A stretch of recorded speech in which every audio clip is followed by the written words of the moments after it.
No one prepares you for this moment. They tell you that awakening feels like clarity, like relief, like finally understanding everything.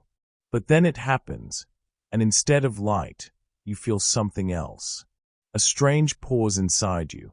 Not sadness, not despair, just an absence where something used to live. You wake up one day and realize that your emotions feel distant. The future no longer pulls you forward. Even your fears have lost their sharpness. You still function. You still move through life. But internally, something feels switched off. And the most unsettling part is not the emptiness itself. It's the lack of urgency to escape it. You don't feel desperate to fix yourself. You don't feel the familiar panic that once drove you. You just observe the void, and that observation scares you. Because modern culture teaches you one thing very clearly. If you don't want something, something must be wrong with you.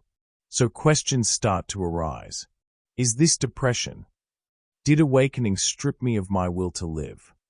Did I go too far? Carl Jung would say, no. You arrived at a threshold, a place where the old meaning has dissolved, but the new meaning has not yet formed. And thresholds are silent by nature.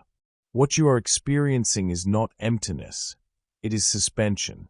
The psyche has paused because it can no longer continue in the old direction, and it has not yet been given permission to move in a new one. This silence feels terrifying only because you were never taught how to listen to it. But the void is not passive. It is active, intelligent, and purposeful.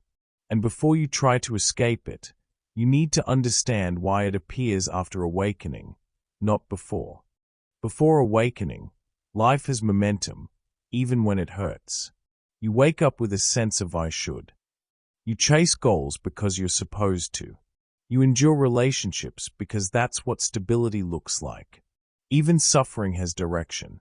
There is always a next step, the next achievement, the next distraction, the next problem to solve. The psyche is busy surviving.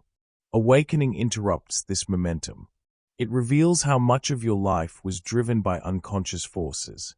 Fear disguised as ambition, approval disguised as love, obligation disguised as purpose. At first, this realization feels liberating. You feel less reactive, less controlled by external pressure, more aware of your inner movements.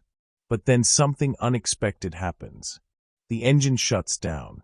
The desires that once pushed you forward lose their charge.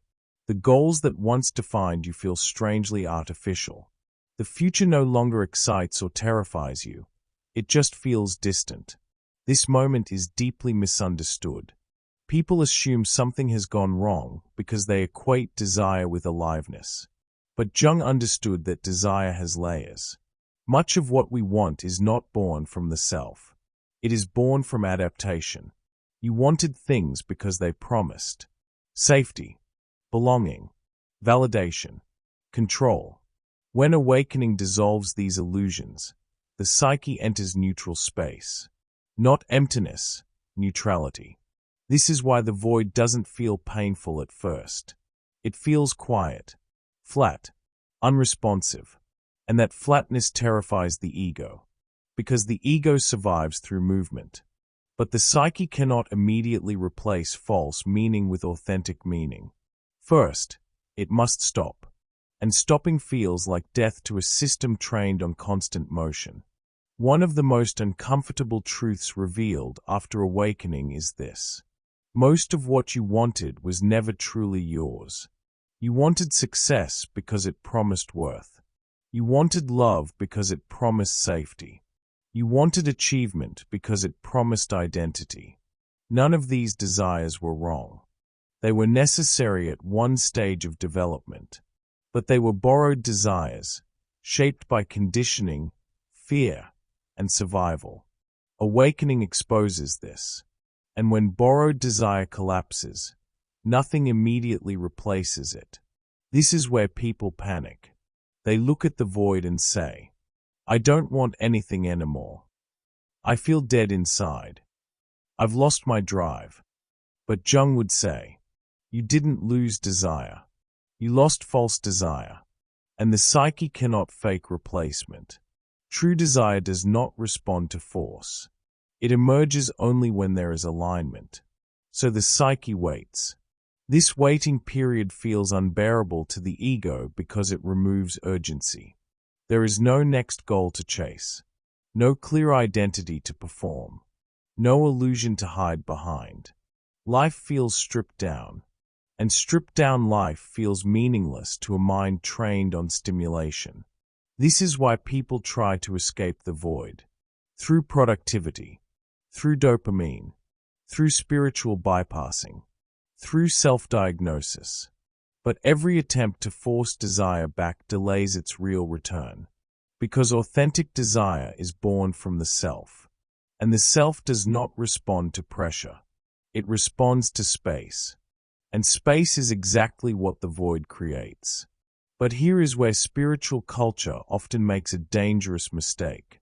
Spiritual language often celebrates ego death, as if the ego was something to eliminate, as if dissolving identity were the final achievement. Jung strongly disagreed. To Jung, the ego is not the enemy. It is an organizing structure. It gives continuity to experience. It allows choice, responsibility, and orientation in the world. The problem is not having an ego. The problem is identifying exclusively with it. Awakening loosens the ego's grip.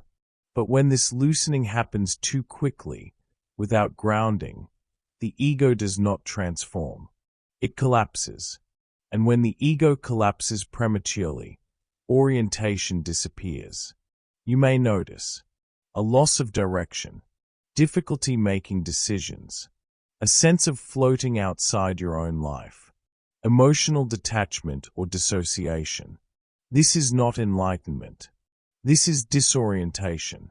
Jung warned that dissolving the ego without integration opens the psyche downward, not upward. It removes the scaffolding before the new structure is ready. This is why the void feels destabilizing.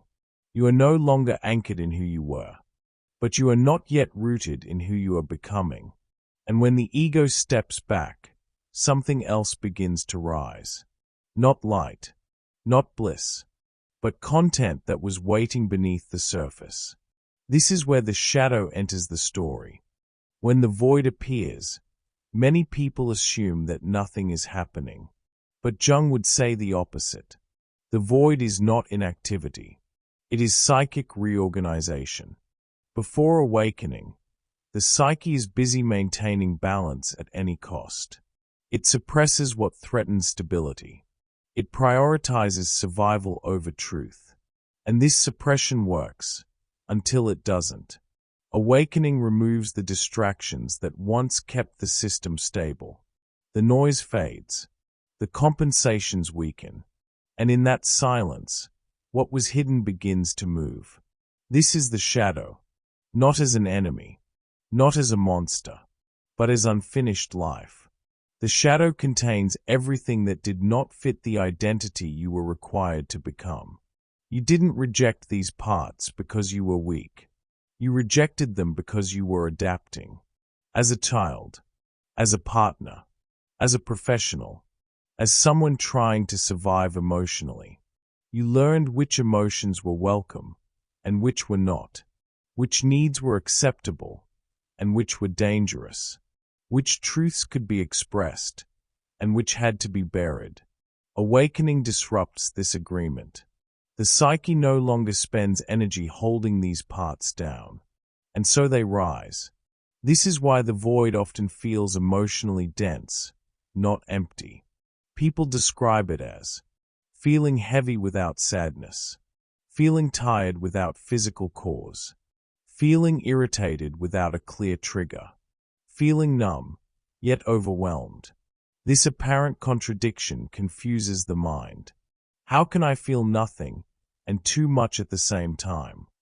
Because numbness is not absence. It is containment. Your nervous system is holding material that waited years, sometimes decades, to be acknowledged. Old grief returns because it was never completed. Old anger resurfaces because it was never allowed. Old desires appear because they were never given space. And none of this arrives politely. The shadow does not knock. It emerges through moods, body sensations, intrusive memories, sudden tears, unexplained fatigue. Jung warned that when the shadow is ignored, it doesn't disappear, it turns inward. But when it is faced consciously, it becomes a source of vitality. The void creates the conditions for this confrontation. It removes distractions so truth can surface. But truth is rarely comfortable, and confronting it leads directly into the next layer of loss. One of the most painful aspects of awakening is not the loss of meaning. It is the loss of identity continuity. Before awakening, even suffering made sense because it fit a story. I am this kind of person. I am working toward this kind of future. I belong in this role. Awakening dissolves that narrative. And what follows is grief, but not the kind we recognize. There is no funeral, no clear ending, no permission to mourn. You still live in the same body. You still move through the same world. But internally, the person who inhabited that life is gone. This creates a peculiar pain. You don't miss events. You don't miss routines. You miss orientation. You miss knowing who you are in the room. This is why social situations often become exhausting after awakening. Not because people are shallow, but because the mask you used to wear no longer fits. You feel exposed, unanchored, undefined. Jung called this the death of the persona. The persona is not false in a moral sense. It is false only in that it is incomplete.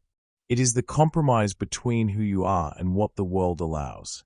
When awakening dissolves the persona, you are left without social armor.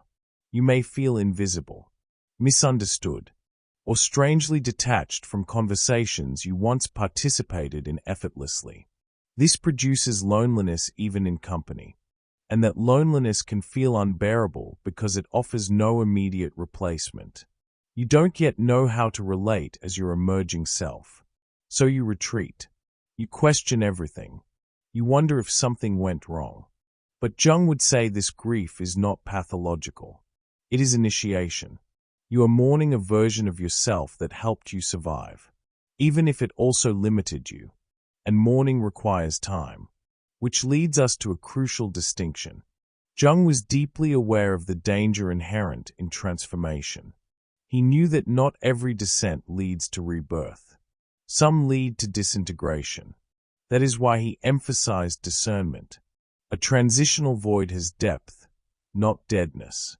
Even when it feels uncomfortable, there is movement beneath the surface. You may notice reflection rather than compulsive distraction, a desire to understand rather than escape, flashes of insight amid confusion, a sense that life is reorganizing internally. This void feels unsettling, but not annihilating. It feels like standing in fog, not falling into a pit. A dangerous void feels different. It lacks curiosity. It lacks reflection. It lacks connection. It is marked by persistent hopelessness, emotional flattening without inner movement, total withdrawal from relationships, thoughts of disappearance rather than change. This is where spiritual language becomes dangerous if misused. Romanticizing emptiness can trap someone in collapse. Jung was clear. When the psyche loses orientation completely, support is not optional. Seeking help does not negate awakening. It protects it. Awakening is not about dissolving into nothing. It is about becoming whole. Wholeness includes limits. It includes grounding. It includes relationship. The void is not a place to live. It is a place to pass through. And the passage requires humility. If the void deepens without reflection, if life begins to feel unbearable rather than unfamiliar, if the desire to vanish replaces the desire to understand, That is not individuation. That is a signal. And responding to that signal is an act of maturity, not failure. The void does not ask you to disappear. It asks you to reorganize your relationship with life. And when that reorganization begins, slowly, quietly, the message of the void becomes clearer. The void doesn't arrive like a revelation. It arrives like a quiet subtraction, the kind that happens so gradually that you only notice it when you reach for something that used to be there and realize your hand meets air.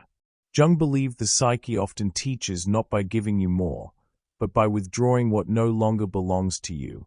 And that is why the void can feel so disorienting after awakening. You expected expansion, light, clarity, a sudden sense of now I know. And instead you find yourself in a strange neutral zone where your old motivations don't respond, your old fears don't bite, and your old identities don't fit. Almost like you're wearing clothes that technically still look fine but feel wrong the moment they touch your skin. In everyday life, this is not dramatic at first. It's subtle, almost humiliatingly ordinary. You may be standing in the kitchen holding your phone, scrolling out of habit, and suddenly you realize you're not even interested in what you're looking at, not because you're above it, but because your nervous system isn't getting the same reward from distraction anymore. You may finish a task you used to be proud of, a project at work, a personal goal, a perfectly organized to-do list, and instead of satisfaction you feel a quiet flatness, as if the emotional soundtrack that used to play behind achievement has gone missing. You may look at your calendar and see appointments, obligations, social plans, and still feel as if your week is empty, because what's missing is not activity, it's meaning. This is where many people begin to fear themselves, because modern culture has trained us to believe that desire equals vitality, and that if your desire disappears, life must be slipping away. But Jung would frame it differently. Libido is not only sexual energy, it is psychological energy, and the psyche withdraws libido from objects that can no longer hold it. In other words, your energy isn't gone, it has stopped investing in a story that is no longer true. This is also why the void is often misread as depression, even when it isn't. Clinical depression can include a global shutdown, hopelessness, a sense that nothing is worth it, and a collapse of future orientation. But the post-awakening void can feel more like a quiet suspension where the future simply doesn't call you the way it used to, because the old future was built on borrowed meaning. Viktor Frankl described something close to this as the existential vacuum, a state where old meaning structures collapse and the psyche temporarily feels empty, not because life has no meaning, but because the person has lost access to the sources that previously supplied it. And that distinction matters, because the void is not merely an absence, it is a pause that creates conditions, almost like winter does. Winter looks like death, but it is also preparation, a slowing down that allows the soil to reorganize what it can no longer support. Jung might say the psyche is doing something similar. It is withdrawing energy from superficial forms so that deeper organization can emerge. So what is the void trying to tell you? Not a slogan, not a spiritual quote, not a neat answer. You can see this in the way your body reacts now. Things that used to motivate you, competition, approval, fear of falling behind, may suddenly feel like empty fuel, like running a car on fumes that no longer burn. You may notice you can't push through the way you used to, and that scares the ego because pushing was its main tool. But from a nervous system perspective, it can also be a sign that your system is refusing chronic activation.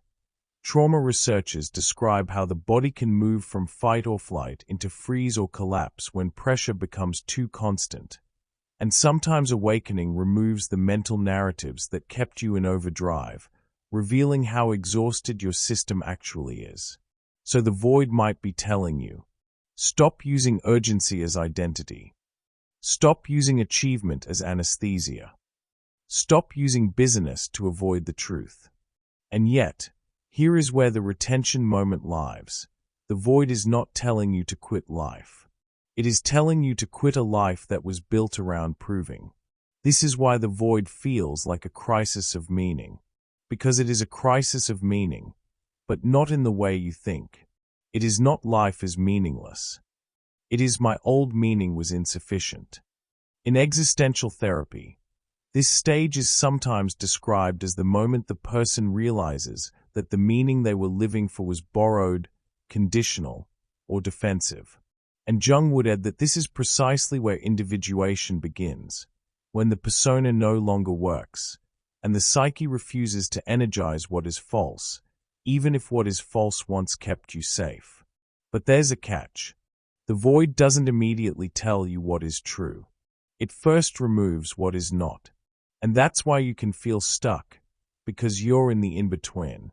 You are no longer asleep enough to enjoy your old illusions, but you are not yet integrated enough to embody a new direction.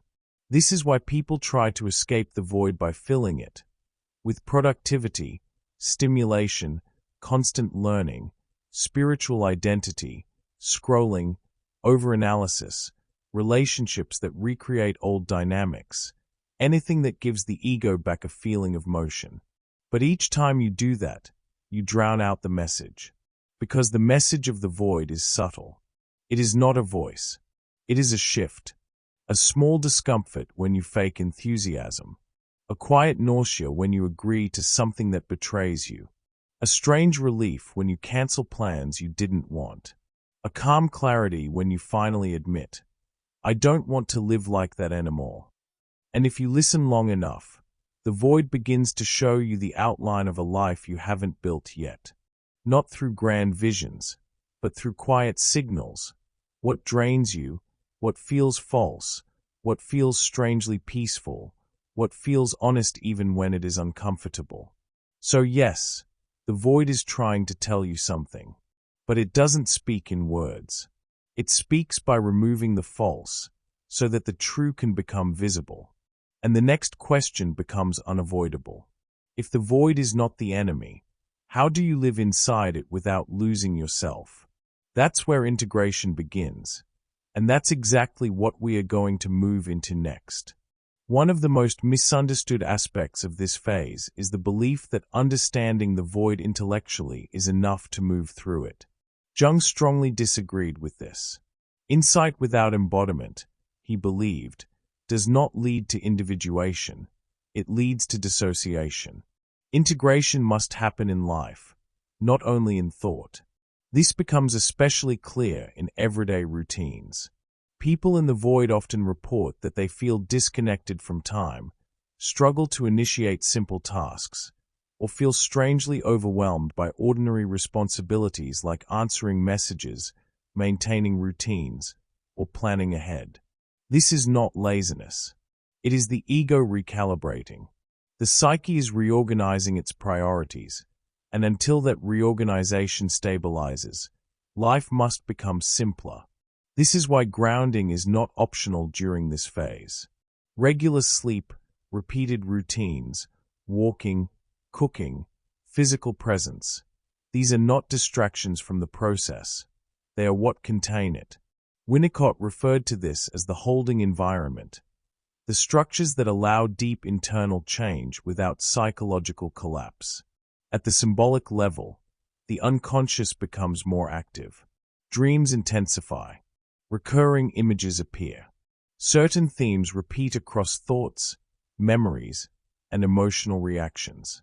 Jung emphasized that symbols should not be rushed into interpretation. Their role is not to be solved, but to be lived with. One of the most powerful practices during this phase is active imagination, not as a mystical exercise, but as a dialogue with inner reality. When you imagine the void as a landscape, a room, or a presence, and allow yourself to ask what it needs or what it is protecting, you begin to shift from resistance to relationship. At the relational level, tolerance for superficial connection decreases. This often leads to isolation, but the task is not withdrawal, it is honesty. Fewer connections, deeper ones. Less explanation, more presence. And slowly, almost imperceptibly, desire begins to return, not as urgency, but as quiet interest. If you are in the void after awakening, it is important to understand that this phase was never meant to be permanent. But it was never meant to be bypassed either. The void exists because the psyche refuses to move forward using identities, motivations, and meanings that no longer reflect who you are becoming. Jung saw this as a necessary crossing, a psychological no man's land between adaptation and authenticity. On one side is the life built to survive, perform, and belong. On the other side is a life built to align. The void is the space where the old structures dissolve before new ones can form. This is why it feels destabilizing. Structure provides safety, even when it is false. When structure dissolves, uncertainty increases, but so does potential. Modern culture misunderstands this phase because it equates value with productivity, desire with health, and certainty with success. The psyche does not follow those rules. It reorganizes slowly, symbolically, and often invisibly. The void is not asking you to disappear. It is asking you to stop pretending, to stop forcing enthusiasm where none exists, to stop chasing goals that no longer carry emotional truth, to stop measuring yourself by standards that once helped you survive, but now limit you. When this process is allowed, patiently, grounded, supported, something new begins to orient your life. Not a dramatic identity, not a spiritual label, but a quieter, more stable sense of direction.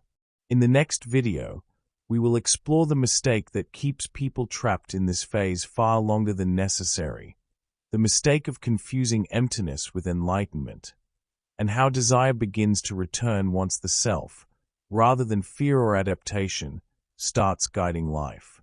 Until then, remember this. The void is not the end of meaning. It is the pause before meaning becomes honest. And if you stay present long enough, without forcing answers, you will eventually recognize that the silence you feared was not emptiness at all. It was preparation,